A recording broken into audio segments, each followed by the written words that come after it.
Masculinity is no longer just about strength, power, or dominance. It is now a debate, and celebrities are at the center of it. In today's media-driven world, actors, musicians, influencers, and athletes are shaping how millions of young men understand identity. But here's the real question. Are celebrities redefining masculinity for the better, or are they creating confusion? Let's break it down.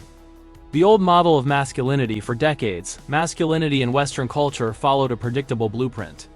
Men were expected to be stoic, emotionally restrained, physically strong, financial providers, dominant leaders. Hollywood reinforced this image.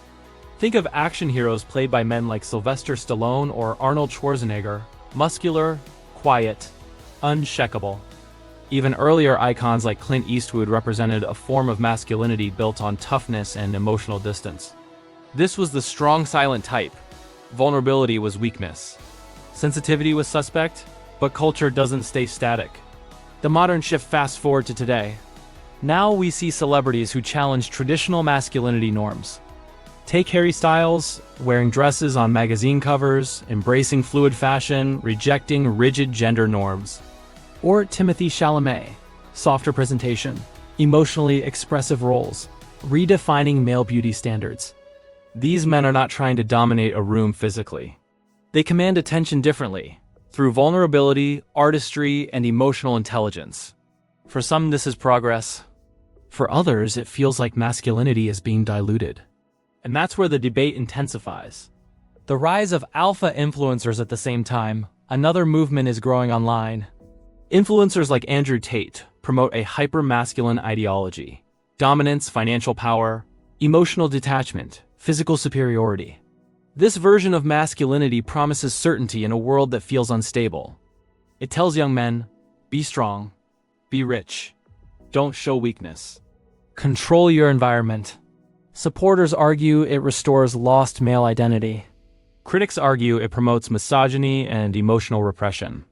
The clash between these two models, expressive masculinity versus dominant masculinity, is playing out publicly, and celebrities are the battlefield. Why this debate feels so intense? This debate feels intense because it is not really about fashion, celebrity gossip, or personality types.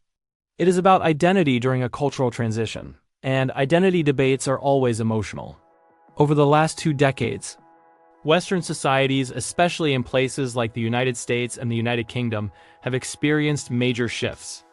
Gender roles have evolved. Women's economic independence has significantly increased. Conversations around therapy, trauma, and emotional well-being have become mainstream. At the same time, social media platforms like TikTok and Instagram have amplified every opinion, turning private reflections into public battles. Masculinity used to be reinforced locally. A boy learned what it meant to be a man from his father, his community, his school, and his immediate social circle. Today, that same teenage boy in Texas or London is influenced by global celebrity culture. He watches red carpet appearances, podcast debates, viral interviews, and curated Instagram feeds. Celebrities have become role models by default, whether they intend to be or not. And role models matter. One major factor intensifying this conversation is men's mental health. In both the US and UK, statistics show higher suicide rates among men, higher substance abuse rates, and a continued reluctance to seek therapy. When figures like Dwayne Johnson openly discuss their struggles with depression, it shifts public perception. When Prince Harry speaks about therapy and unresolved trauma, it challenges the long-standing belief that emotional openness equals weakness. This is culturally significant. For generations, masculinity was closely tied to emotional restraint and physical resilience. But if masculinity only allows strength and not vulnerability, many men suffer in silence. On the other hand, some critics argue that if masculinity becomes entirely detached from resilience and responsibility, it risks losing structure. The real issue, then, is not strength versus softness. It is integration, combining emotional intelligence with discipline and accountability. There is also a commercial dimension. Celebrities are brands. Masculinity itself has become marketable. Luxury watch campaigns, fragrance advertisements, and fashion houses all promote specific versions of the ideal man. One brand sells rugged individualism. Another sells artistic sensitivity. Another markets hyper-competitiveness and dominance. Athletes also reflect this spectrum. Cristiano Ronaldo represents a highly disciplined, physique-focused, ultra-competitive model of masculinity. Meanwhile, Marcus Rashford is admired not only for athletic talent, but for social activism and community leadership. Both are respected. Both are influential. Both represent different masculine ideals. This proves masculinity is not disappearing, it is diversifying. The phrase toxic masculinity often fuels fear because it is misunderstood. It does not mean masculinity itself is toxic. It refers to harmful behaviors such as aggression without accountability, emotional suppression, or dominance through fear. Healthy masculinity, by contrast, includes responsibility, emotional regulation, protection without control, and confidence without arrogance. The debate feels intense because society is renegotiating what manhood means in real time. It is not masculinity versus femininity. It is outdated behaviors versus evolved behaviors. And whenever identity evolves, resistance and confusion naturally follow. Social media amplification. Social media has fundamentally changed how masculinity is presented and perceived. Platforms like TikTok, YouTube, and Instagram don't reward balance, they reward intensity. Nuance rarely goes viral. Conflict does. Algorithms are designed to maximize engagement, and nothing drives engagement like controversy. When Andrew Tate trends, it is usually short. Provocative clips that dominate feeds, bold statements. Confrontational takes, simplified messages about power and dominance. Similarly, when Harry Styles trends, headlines often focus on fashion choices that challenge traditional male presentation. The most extreme interpretations spread the fastest. This creates a distorted lens. Young audiences scrolling through their phones are rarely exposed to thoughtful, balanced discussions about identity. Instead, they encounter amplified versions, hyper-dominant masculinity on one end, hyper-fluid or boundary-pushing expressions on the other. The middle ground, where most men actually live, receives far less visibility. Over time, repetition shapes perception.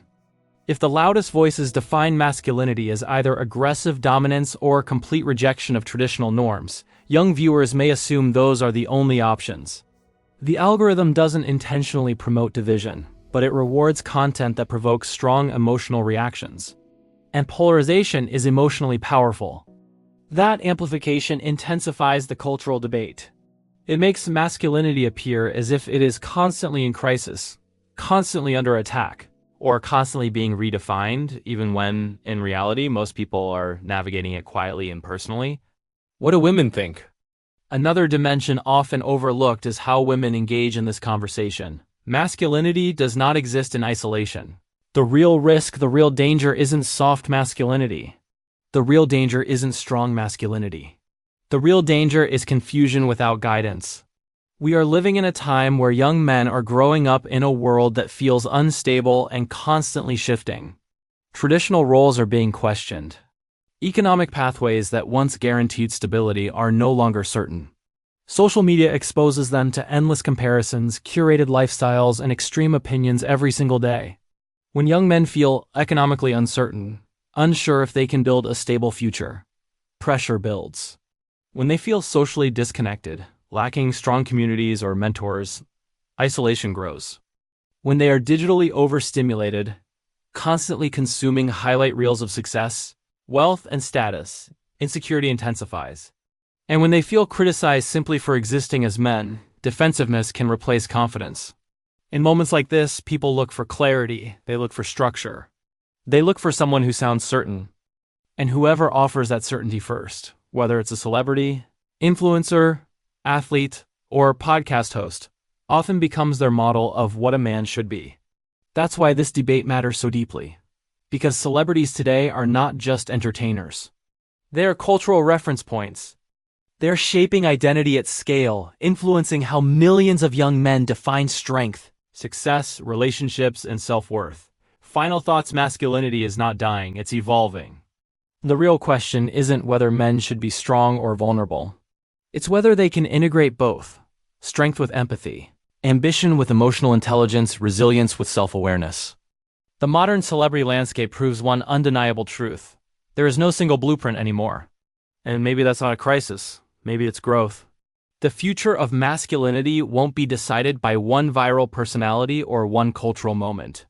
It will be shaped by how society balances tradition with progress, power with empathy, ambition with responsibility.